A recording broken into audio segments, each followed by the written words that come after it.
What happens if we're having a status conference with the judge's law clerk, and now the judge's law clerk tells us what we have to do in this particular case in order to finish discovery? And now I don't like what the law clerk has to say. Can I request or demand that we see the judge and get a ruling from the judge? Would you like to learn the answer? Come join me as I share with you this great information.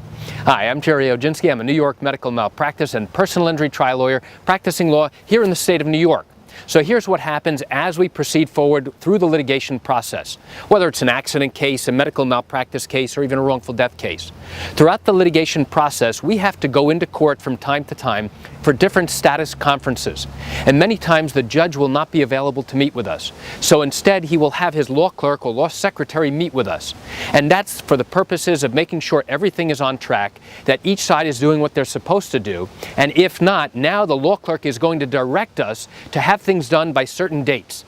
And the law clerk's definition or directive literally carries the same weight as if the judge tells us to do it. Because now the law clerk makes a note in the court file about what he has directed each party to do and to do it by when. And now if one side or the other does not do that, we suffer the wrath of the court.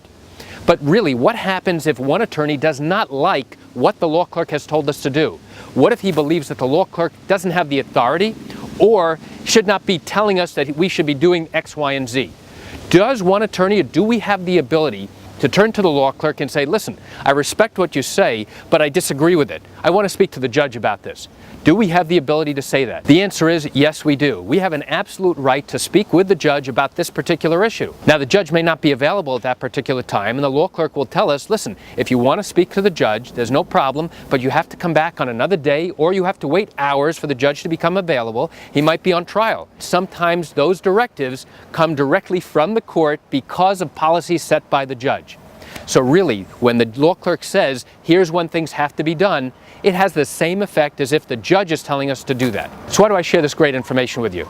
I share it with you just to give you an insight and an understanding into what goes on in the litigation process here in the state of New York. You know, in all likelihood, you have questions or concerns about your own particular matter. Well, if your matter happened here in New York and you do have legal questions, what I encourage you to do is pick up the phone and call me. This is what I do every single day, and I'd love to talk with you. You can reach me at 516-487-8207 or by email at Gerry, Gerry, at Oginski-law.com. Well, that's it for today's quick video. I'm Gerry Oginski. Have a wonderful day.